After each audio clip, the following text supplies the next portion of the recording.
A grande quantidade de droga é um fundamento idôneo para justificar a não aplicação do parágrafo 4º do artigo 33 da Lei de Drogas, aquele que traz o tráfico privilegiado, que pode se reduzir a pena abaixo do mínimo legal, proporcionando a aplicação de um regime aberto para o réu, ou até mesmo a mudança da pena para uma pena restritiva de direito.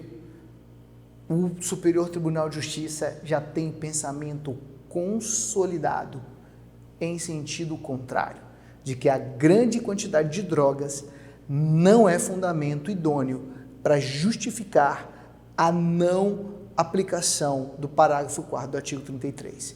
E recentemente, fresquinho, o ministro João Otávio de Noronha, membro da 5ª turma do Superior Tribunal de Justiça, no julgamento do habeas corpus número 730-109 do Mato Grosso do Sul, o ministro João Otávio, numa decisão monocrática, isso até é um detalhe importante para a gente entender, os ministros têm julgado mais de 80% dos habeas corpus por meio de decisões monocráticas.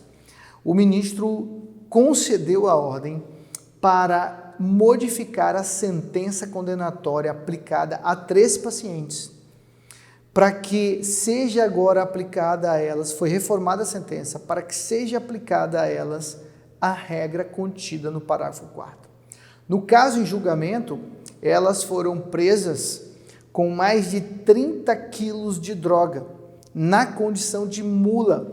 Elas estavam transportando a droga na condição de mula. Elas não faziam parte de nenhuma organização criminosa, foram contratadas apenas para o transporte. E aí, individualmente, cada uma delas, são 3 moças, 3 mulheres, foram condenadas somente pela prática do crime do artigo 33, caput, e foram condenadas apenas de 5 anos e 10 meses de reclusão, a primeira em regime fechado e as outras 2 em regime semiaberto. A primeira tinha uma condição que tornava mais grave a situação dela, e as outras 2 em regime semiaberto. O que acontece? Na época, a defesa deles não fez recurso especial. O caso transitou em julgado. E essa jurisprudência, inclusive, é interessante por causa disso. Porque nós sabemos que esse tema é um tema de violação de lei federal, aonde o advogado deve interpor o recurso especial para discutir essa matéria. Por quê? Porque essa matéria, como ela tem um recurso apropriado, um recurso processual apropriado, você tem restrições para que ela seja aceita como matéria que justifique a impetração do habeas corpus. E no caso aqui em julgamento, eles não fizeram recurso. A Defensoria Pública que entrou em favor dessas moças depois que elas já haviam sido condenadas, depois da condenação. E o que aconteceu? O ministro João Otávio, ele frisa que, olha, é inadequada a impetração do habeas corpus, porque havia recurso previsto para ter sido feito e não foi. Havia o instituto da revisão criminal para ter sido feita e não foi feita. E a revisão criminal, se fosse feita, havia recurso constitucional próprio previsto para ela, que é o recurso especial, e não foi feito.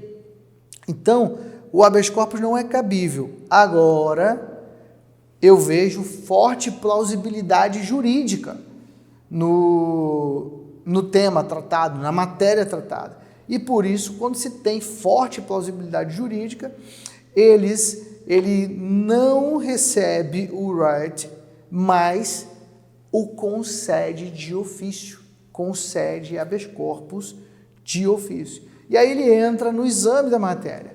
E ele percebe que há uma violação ao texto contido no artigo 4º, porque o artigo 4º, a aplicação do artigo 4º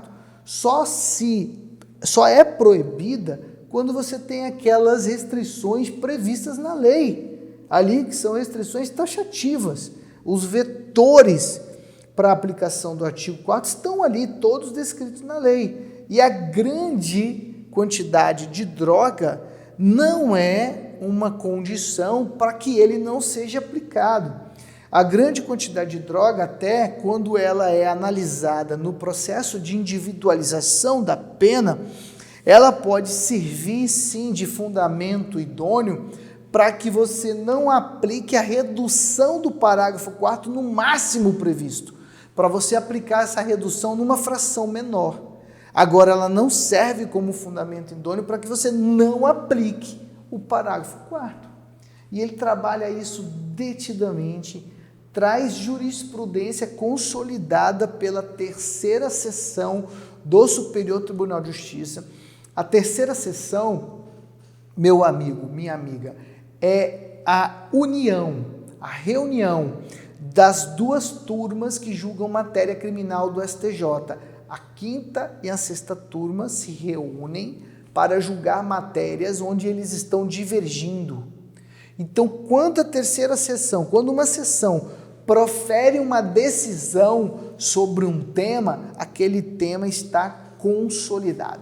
Aquele pensamento jurídico fica consolidado dentro do Superior Tribunal de Justiça. E aí todos os ministros da área criminal passam a votar, passam a decidir naquela direção. Isso é muito importante.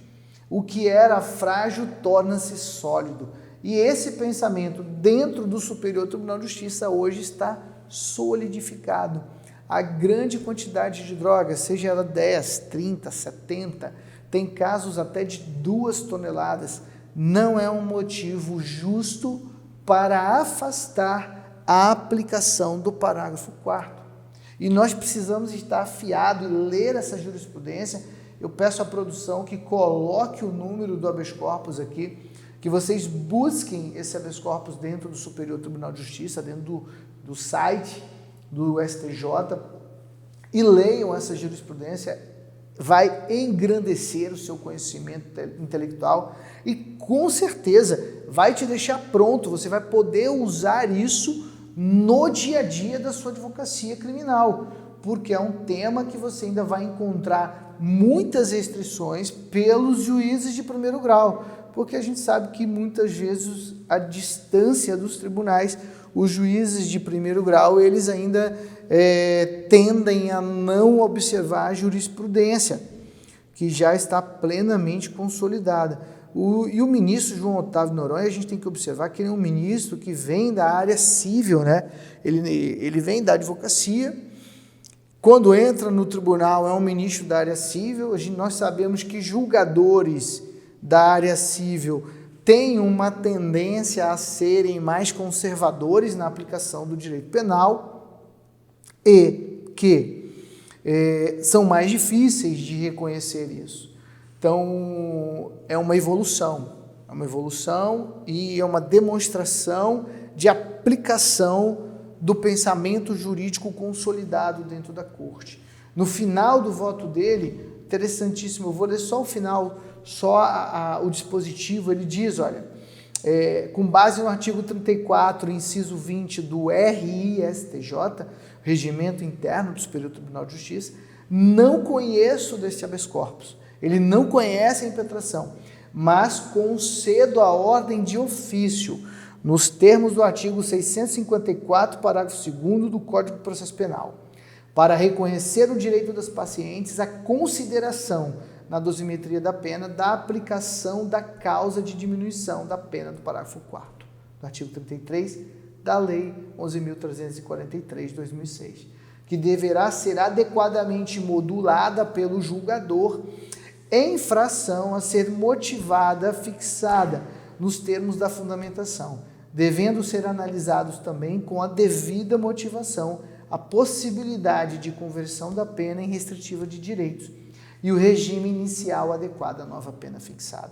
Ele anula a decisão e anula em parte, parcialmente, a sentença de primeiro grau e joga a bola para o julgador. Determina que o julgador refaça aquela decisão, que ele refaça a decisão observando esses critérios, que ele foi muito claro aqui, determinando inclusive que se examine com a devida motivação a possibilidade da conversão da pena em pena restritiva de direito, observando ainda o regime inicial para o cumprimento da pena.